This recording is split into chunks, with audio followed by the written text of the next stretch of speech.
Baya jabani file bo Mali kono ani Mali ko amana ke jeen fon fa so barkero la munu me kan lay munu rebe klaka sikana fulin tan me ta obela jeliero obisina ka émission matinale kene ka no bonjour actuel média bonjour actuel média tali ke rubrique de mani ka no do personnel du jour mo bam bangara ka bembi do nyona ma o temene ko feka boy adaptation événement du jour ma ko bam nu kera ka bembi do nyona ma ni rubrique flat temene ko feka boy anna masala e meto la no be tali ke wakati ke tula o rubrique ça va temene ko feka boy amaka rubrique nan daw mo na le la scène na ka ja ko ne fe o temene ko feka boy amata y Koulibaly alebe actuel du jour dama ambe soroka kuncha ni fait divers na le la se kankuba ke ta fait. Bien mercredi et bien le 31 août à la clé retia ka mantoro do ala ka sawa manga mbela jili wala sa kan jam ngay la sura bobo na page Facebook Actuel Média chaîne YouTube Actuel Média ali na site internet le www.actuelmedia.net ni ansili en rubrique folona na les personnes du jour et mo ba on bangera ka bemi do yona ma le 31 août amoda meni Vincent Derlin ali chanteur auteur compositeur français ali bangera le 31 août 1976 ko fera boy d'abta c'est Éric Zemmour allez journaliste politique chroniqueur français allez bangira le 31 août 1958 je m'excuse autre ko fera boy d'abta c'est Pierre Yves allez homme politique français allez bangira le 31 août 1977 autre ko fera boy amebi personne du jour kunchani Mohamed Ben Salami allez saoudien allez bangira le 31 août 1985 ni le tout membre bi comme personne du jour Akambe Sony. OTS est là pour tous vos besoins en matériel électronique et électroménager. Business kokura bonjour Actuel Média kenek amala ko na ka fa ko ni ansili en rubi flana ma no événement du jour et kubam no kera ka bembi do nyona ma le 31 août. À l'instar des autres pays du monde, le Mali célèbre en ce jour la journée internationale du blog. Aywa utkalo klibi saban kile don krakara dum tala kanyashi blogueur ma dien fantan nanbe. O temene ko fe ka boy data le 31 août 1907 fut la convention anglo-russe de 1907 qui donne naissance à la triple attente. Aywa le 31 août donc créé domitara anglais on est souffert ka ben di do yona ma le 31 août mi etalige ben ko kan otemenu ko foga bu adaptation le 31 août 1937 fut la création en France de la SNCF. SNCF allait la Société nationale des chemins de fer français. Aywa, utkalot le bis ban kele don kana herene domintara kanyashi terembo du strongma na mafuma au chemin de fer. Otemeni ko fera boy c'est le 31 août 1957 fut la Fédération des États malais déclare son indépendance. Aywa, État malais yu quoi et indépendance yema on déclaré fédération fait kabembi do yona ma le 31 août. Amebita kunchani le 31 août 2016, Ali Bongo gagne l'élection présidentielle du Gabon avec 49,8% des voix. Aywa, Ali Bongo et élection gagne le 31 août, Ali est président gabonais. Il est dans ce événement du jour là à Kamesoni. ESG, École supérieure de gestion spécialisée dans la formation des métiers de la comptabilité et de la gestion d'entreprise. Business kokura bonjour Actuel Média kenek amala ko ne ka fa ko ni ansile en rubrique sabana ma na les météo amodam ne bamako la comme toujours bi bamako maximal 29 degrés minimal aller 21 degrés bamako na la mi ko na 100 nyebe fin ko sebe o temene ko fa ga boy adapta se kayma bi kay maximal 30 degrés minimal aller 24 degrés kana la mi ko na ko fa mes kabay aller be fin ko sebe bi o temene ko fa ga boy adapta se kulikoro ma bi kulikoro maximal 30 degrés minimal aller 21 degrés kulikoro na mi ko na 100 me fin ko sebe o temene ko fa ga boy adapta se sika suma bi sika su maximal 26 degrés minimal aller 21 degrés sika sona la mi ko na 100 me na ko sebe après midi fait o temene ko fa ga boy ama magere ka gere segula bi segu maximal 30 degrés minimal aller 22 degrés seguna la mi ko na femme 100 aller be fin ko sebe donc o temene ko fa ga boy ama magere kata moptila et mopti maximal est 29 degrés, minimal aller 23 degrés. Mopti na la mini kon na femi san ale nyebe fin ko sebe ama magere kata nga koronya fon fe ameta gawo bi gawo maximal est 37 degrés, minimal aller 28 degrés. Femi gawo na la mini kon na samina ko sebe bi o temene ko fe gabwe ama magere kata tomoktu la bi tomoktu maximal est 35 degrés, minimal aller 25 degrés. Femi tomoktu ko fe teni barka be boyan ko sebe bi o temene ko fe gabwe ama magere kata kidal la kidal maximal est 37 degrés, minimal est 24 degrés. Femi clé ali farambe boyan ko sebe kidal ko fe o temene ko fe gabwe ama kunchani mena kan tawdeni oluka degré be 36 degrés maximal, minimal aller 26 degrés. Femi mena kan tawdeni la minu ko nana clé be farambe boyan ko sebe ni be dansiri anga bi météo la akambe pip ko fe. Pour tous vos besoins en librairie, papeterie, matériel informatique, appareils électroniques et divers, rendez-vous chez AKD Informatique. Nana Kadija de bina institution de jour dama ay kena soroka ba amna fulla sam. Nana ni soro. C'est Fatima Darame. Ko di bashiti la. Bashi fete na mi ala kana bashi kan shila. Oh, nyame ala ko do omne. Fuliga bari bulu bi gala se fa ba bala jeli mon institution de jour mari bulu. Aywa comme nya foto ko mina yoni nya après lo fu amé foli kene kene ngade yere ma. Ko foli ko ba yere te. O te mane ko fika bo ya ma frère ba ka man suma bela yere fu mal ko no mal ko fo usikira la. Fatima Darame nyo de fiane na me nyo na émission kela te waso mo re bi bulu mo mi ga fam commenter ou partager ke. O te se akero ke bulu ba do. Donc an na yere na so kan antisiga usara soro parce que mo kan ma ay to si sara soro donc ama fu ñena ko bismillah bonjour à tout media plateau kren kren la rubrique institution du jour Kenega yani ngana do institution du jour la ma foko ansi wala no bi ko sobe famille en présentatrice no e siray la ma tsika ko sobe ay wa sira ko ni ay resoro na simi ay son dem sumanna donc amedo ke ala ga dembalo kana kanja kaka silame kabugado ebi jogo yoro ma gono to gidi donc amedo ke kala ga kenani sira yema donc tira Darame fama Darame mena reste toujours la négative nga be sont toujours fort au te doré au de tomber de la lune ko ki i bosan pe ki bi e kabokalo la bi an kabokalo la welu mo ko ta do lulu ngani kalolo aywa et ton lelo tiana ko kalo yera tiano c'est ça ala ko woni manama donc au côté de vrai on peut être surpris être stupéfait être stupéfait ne pas être au courant et puis débarquer voilà donc amesi a foni yoro la ko bisa ke surprise bon na frako tomber de la lune ça veut dire que quelque chose fait no surprise par exemple ni ka fait no sang ni ka mom li clé de ma sang balana donc avec balila donc avec iblo surprise ma fo imnek la ramna voilà donc tellement il était là me crime folon bon ni o di ma iga la be jitana fu iga la iga na kana blik no me clam la parce que ni a décidé na mission figa fo abarka aywa ala kan no ya amina rabbi ala ko domne donc ami se ganim la surprise mi ne ko ala ka surprise o cha surprise me arama den shiri cha aba cha ko sam surprise nyuma barama den shisha comme ajuguma fa ma shi ba to wa surprise chama na okadi ko sabe okadi ya donc on ya adam ne to surprise la mais bon ça me bil bakri donc nous temna rabam te situation fanama au de ko santé de fer ka fer sumuzu fer negeke le faut sentir goy on santé de fer la santé Kenya ok ni mi ga jouer dans le souhaiter mo yi ba pour te souhaiter une santé de fer donc Kenya jidile re bo mo ala ma Kenya di ki Kenya gi kolosi awo ala ma Kenya di be mo do be no se ka santa ko santé ba oui tiens be santa ko santa o te da anu banana ba ka juwa kwa ka soro bana fitisi mais mo do be no olu porta ro here de bana bien bana olu porta ro here de man kalo kolo fulu wuda o mo be no mo ni fimela to fi kolo gele ki kolo sisi ni yere kolo sisi wala kana yere be sisi da we ndiga famala go nyumai ala ka kana o sisi ala ka ambeke kuma yere kana sisi to na ala ka kana o sisi kuma tanya wona ok problème tala ya fo ko mu fala me bana kalo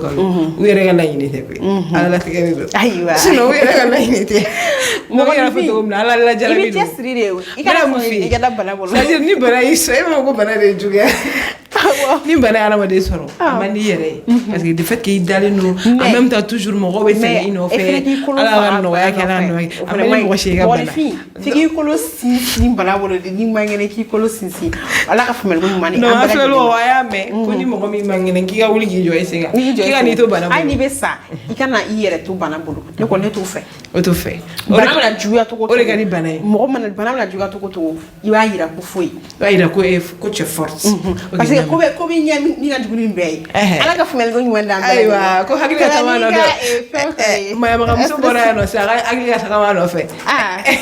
mayamaga a ka fɛn wɛrɛ muso ye tigi bɛ ka ale ka rubrique fɛn mun rubrique b'ale bolo bi ma nɔgɔn dɛ donc ale de bɛna kuma fɛn dɔn a ka kumaw fɛ a kumaw de b'a kɔrɔ b'a yɛrɛ ko hakili ka taga ma nɔfɛ ayiwa ala ka nɔgɔya donc n'o tɛmɛna ka bɔ yen an b'a fɔ ni exception in bon an bɛ exception in ta an b'a dédier ka taa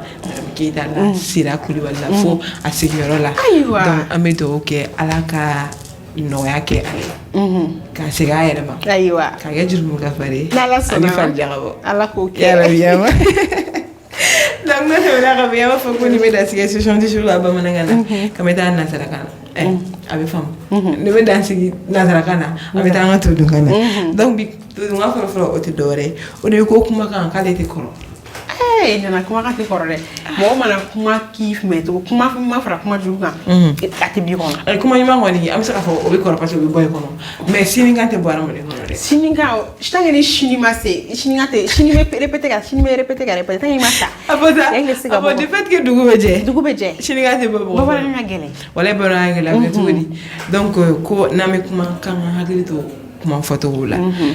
bamananw bɛ kuma dɔ fɔ ko kuma ko mun ye tiɲɛ ko kuma fɔ ko n fɔcogo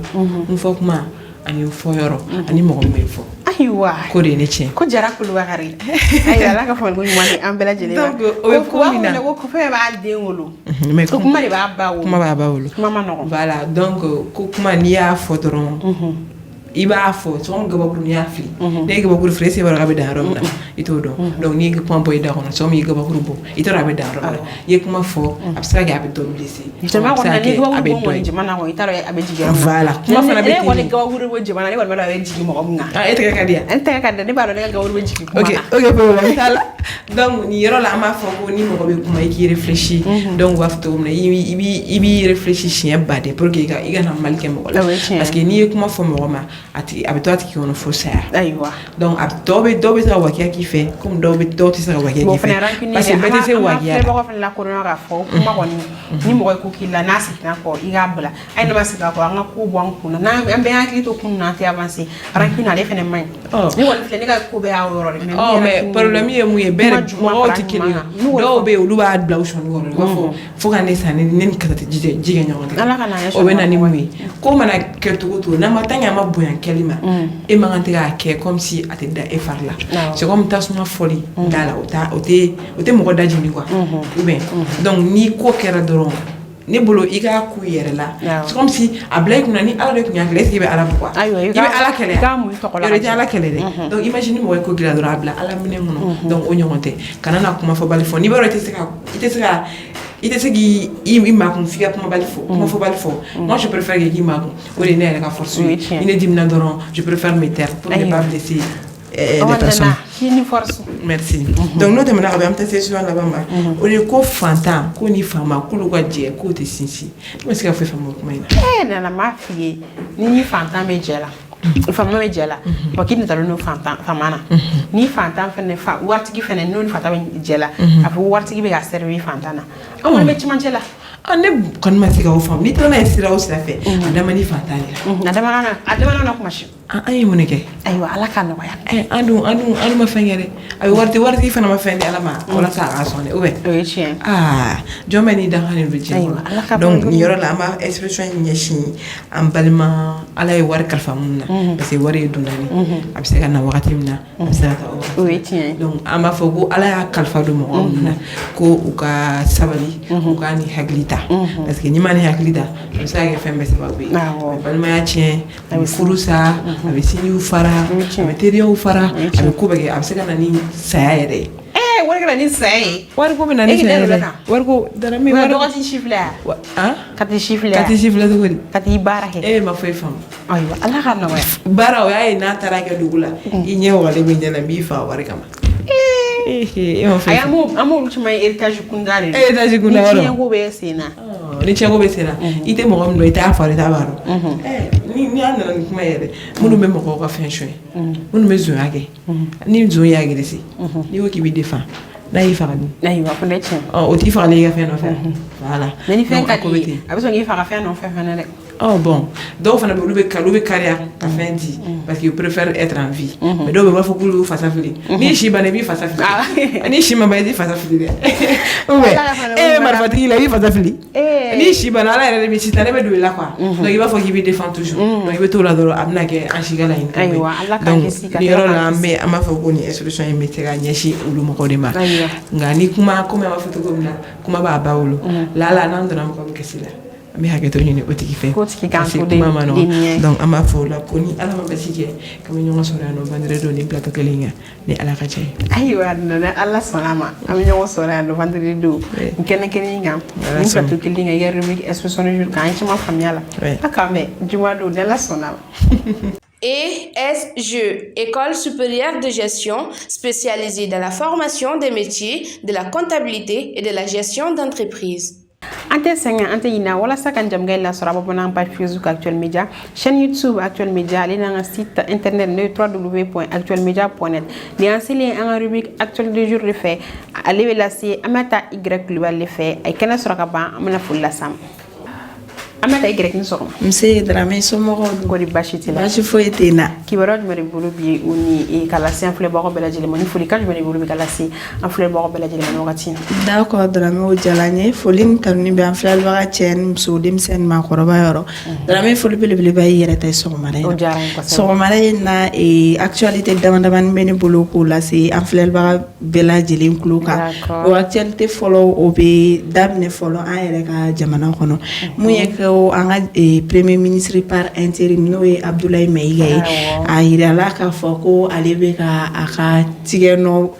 e bla follow ke no tigeno bla follow ye aka bara follow ye donc a irala ka foko muye aya ese ka yelemani do e primature la yelemalite en tant que tel mais ale nana kana ni exigence dowdi donc a irala ka foko muye kunu esa e kunna sino e dene doyi kare ni e aka cabinet mo ye rencontre belebele ba do ke primature salle de conférence kono donc o kum konna muye ministre directeur de délai et de cabinet no e professeur ici à Amadou Sigari ko ale e foli kan keren ni tako o bla e premier ministre Kourane yoro la d'accord sabula ida la ka fo ina fo malde chama be ka fo chuamna ko e barakela du le fait qu'il y avait une exigence ni et fin d'oyer ou ya ira ka foko barakela do et puis ou fana ira ka foko et à double mission mbeno no et rester dans le sillage des instructions du premier ministre et Choguel Koukala Maïga et faire face aux défis quotidiens, c'est-à-dire une fois ça et toujours aller qu'on me parle que Choguel Koukala ou fana aller fana be à essayer ni Choguel ka kuma kan e kaye de humunu be quotidien na sisa pour que ka se ga solution ni ka do ko o de humunu la e fe dondoni la at e sa dondoni donc a sona ga bokuma ko na ya ira ka foko abe do ne ke ala ka lafia di an premier ministre Choguel Koukala Maïga ani fana ka nyini jamana de mbela jiren fe ko be ke kelenye maliko ina parce que ko mali ambere tay o yeche mali ambere tay kuma aka girin ko sebe la ka lafia di anga e premier ministre Choguel Koukala Maïga donc ala ka nyuma na e climatique la tukuni kana nyuma soro amina ya rabbi drame nambolo no ameta chadi ka ofe no ni mafili ni manyine unya finya na wakati temenuna ka fogo munye sigi ka fo bamunu meka jamana kono na ba fulma ko dialogue national ngo o kun dogodara chadi ka ofe nga kun tilala ka bɔ a dɔgɔkɔrɔ n'an tilala k'a fɔ fana k'a fɔ ko a baaraw kun daminɛna fana carikaw fɛ yen nɔ mun ye k'a fɔ ko certains participants n'o ye mɔgɔ minnu kun kan ka don nin sigikafɔ ba kɔfɔlen na k'olu caman fana y'u yɛrɛ minɛ ka bɔ a la k'a fɔ ko olu bɛ bɔ sigikafɔ in na parce que i b'a dɔn sigikafɔ la a ma nɔgɔ i t'a sɔrɔ dɔ bɛ kuma dɔ fɔ o ma diya o tɛ diya ye donc ni o ma tɛ jimi sira fɛ furugufurugu bɛ na ɲɔgɔn kɔrɔ caman bɛ yen nɔ olu dusu ka bon i ko ne yɛrɛ olu b'a préféré k'u yɛrɛ bɔ kow la donc o n'a a ɲɔgɔnna de don Dramé donc mɔgɔ caman y'a yira k'a fɔ k'olu bɛ bɔ a la hakilina jiginna sigikafɔ in yɛrɛ baaraw bɛɛ kun daminɛ na dɛnɛndon kun bɛ kɛ a tile 9 ye donc n'an b'a jate bi bɛ kɛ a tile 11 bɔ ɲɔgɔn ye donc a yirala k'a fɔ ko mun de la ni mɔgɔ kɔfɛlen ninnu y'a fɔ ko u bɛ bɔ a la ko parce que ko membres mun kan ka u bɛɛ coiffé n'an b'o fɔ o ma ko l'élection des membres du présidium ko olu de ka kalatɔw de senfɛ o ma bɛn a la parce que ni ne bɛ sisan dialogue kɛnɛ kan ne bɛ fɛ ne ka mɔgɔ ka kɛ sanfɛ pour que ne kumakan bɛ se ka lamɛn e fana bɛ fɛ e ka mɔgɔ ka kɛ sanfɛ bɛɛ dun ka mɔgɔ tɛ se ka taa sanfɛ élection yɛrɛ kun y'o ye sugandili de don donc ni nin ta sugandira ko nin ta ma sugandi i bɛ taa sɔrɔ surtout anw farafinw fɛ yan a ma nɔgɔn a bɛ na ni ŋunun kan caman ye jusqu'à ce que voilà fo suspension kɛla donc a yirala k'a fɔ ko min ye n'ala ka jɛ ye sisan ko mun ye mardi ko sigikafɔ wɛrɛ bɛna dɔgɔda tuguni mɔgɔ t'a dɔn n'a sɔrɔ o fana bɛna bɔ a dɔgɔda kɔrɔ parce que o ye caman fɔ o bɛ bɔ a dɔgɔda kɔrɔ n'u b'a fɔ k'a bɛ kɛ bi sini i bɛ taa sɔrɔ u bɛ tila ka communiqué wɛrɛ bila k'a fɔ k'a ma bɔ parce que mɔgɔw tɛ ka bɛn ko la donc an bɛ dugawu don de kɛ ala k'u bɛn kelen ma ala k'u bɛɛ lajɛlen bɛn kelen ma amina yarabi donc Dramé n'an bɔra olu fɛ yen nɔ an bɛ boli an bɛ se Algérikaw fɛ yen nɔ mun ye Emmanuel Macron n'ale ye Faransi jamanakuntigi ye ale kun tagara tile 3 taama na Algérikaw ka jamana kan ale y'a yira k'a fɔ ko ani Algérie jamanadenw kelen ka ɲɔgɔn ye k'u y'a bisimila kosɛbɛ u ka jamana kan wa o kɛla ko ye ko mun jara ale yɛrɛ a n'a ka jamana kɔnɔdenw ye mun ye k'a fɔ ko Algérie fana pour que ka ale k'a yira k'a fɔ k'u ka dugu ye dunan bisimila jamana ye donc o fana hokumu kɔnɔna na Emmanuel Macron bɔtɔla Algérie k'a fɔ k'a b'a kunda u ka jamana kan u y'a yira k'a fɔ ko ale escorté la ni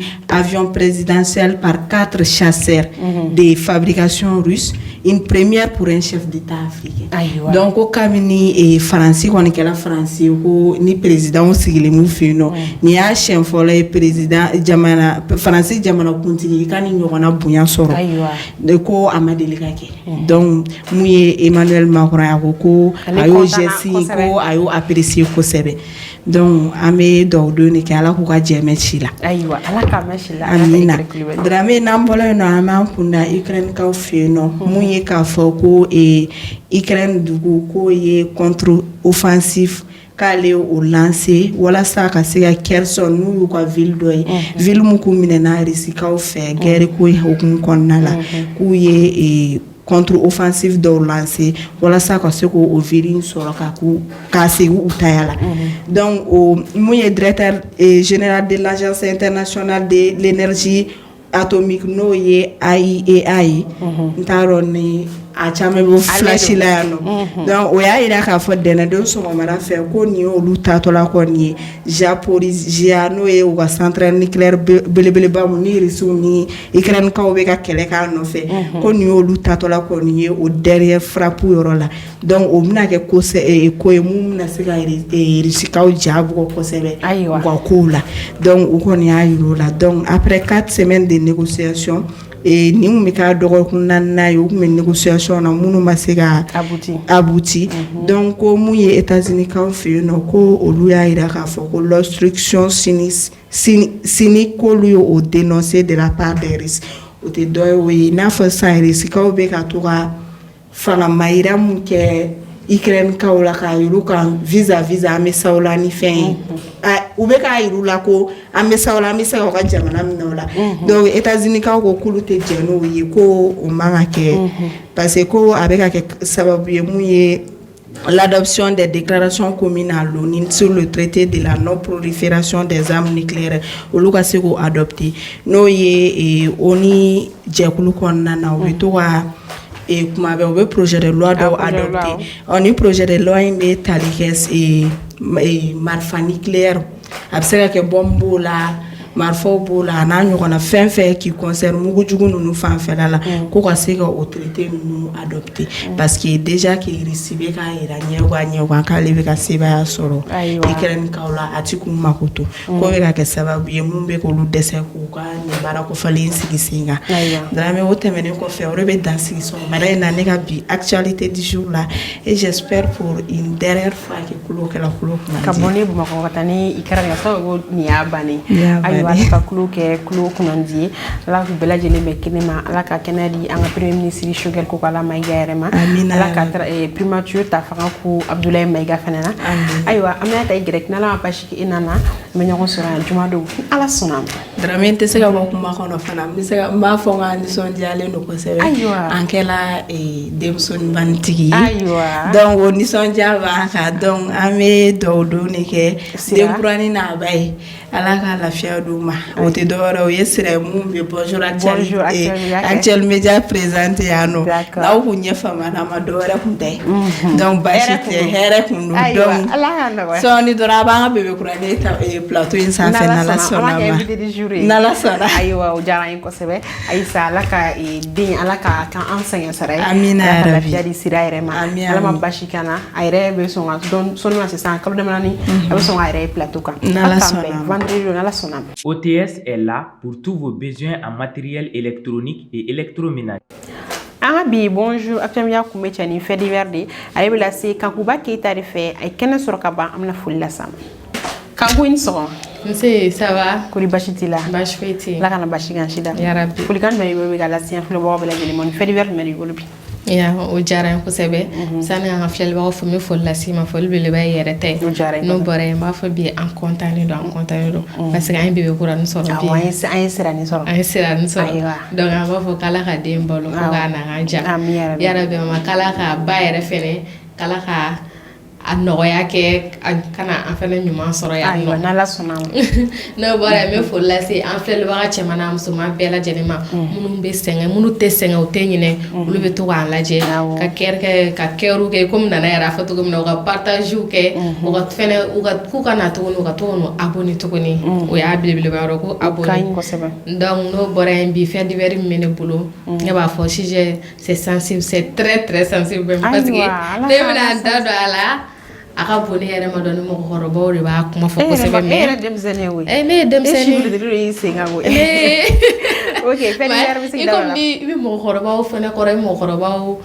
bi baro kɛ donc i bɛ ko dɔ dɔn quoi donc olu n'a ta siranin dɔ dɔɔnin ko ye jumɛn ye sisan nɔ wala donc sani ka da la n bɛ hakɛto caman kɛ parce que n b'a dɔn togo o togo i bɛ don dɔ i mana ko kɛ togo o togo i bɛ don dɔ joli la e komi jɛma yɛrɛ a ka fɔ togo min na u k'a minɛ ni conseil u kana minɛ ni kɔrɔmatigɛli kan tɛ donc o tɛ dɔwɛrɛ ye o de ye bi sisan muso furulenw npogotigini surtout kɛrɛnkɛrɛnnen an b'a fɔ n yɛrɛ ɲɔgɔnna npogotigini minnu bɛ ka furu sisan nɔ u bɛ kɛwale min dɔw kɛ minnu tɛ kɛta ye i n'a fɔ k'u to kɔɲɔso la k'u to sange kɔnɔna na k'u yɛrɛ filmer u b'u filmer u bɛ vidéo kɛ u b'a bila et puis u b'a bila réseau de sanfɛ TikTok WhatsApp Facebook u b'a bila kan ninnu ye fɛn ko min ye ko cɛjugu don et puis a bɛ yen nɔ de quoi a tɛ tunu de quoi n'i ye fɛn kɔni bila réseau kan kan ba hali sisan t'a ɲinɛ kɔ i bɛ tila tuguni i bɛ taa sɔrɔ yen nɔ tuguni WhatsApp ta ka kusa mais hali ni dɔw enregistré o bɛ to yen nɔ sinon o kɔni o bɛ se ka fɛ parce que o ye 24 heures o bɛ disparaître mais n'i y'a bila Facebook kan ou bien n'i y'a bila TikTok kan tant que TikTok kɔni bɛ yen nɔ a bɛ yen nɔ vidéo tɛ tunu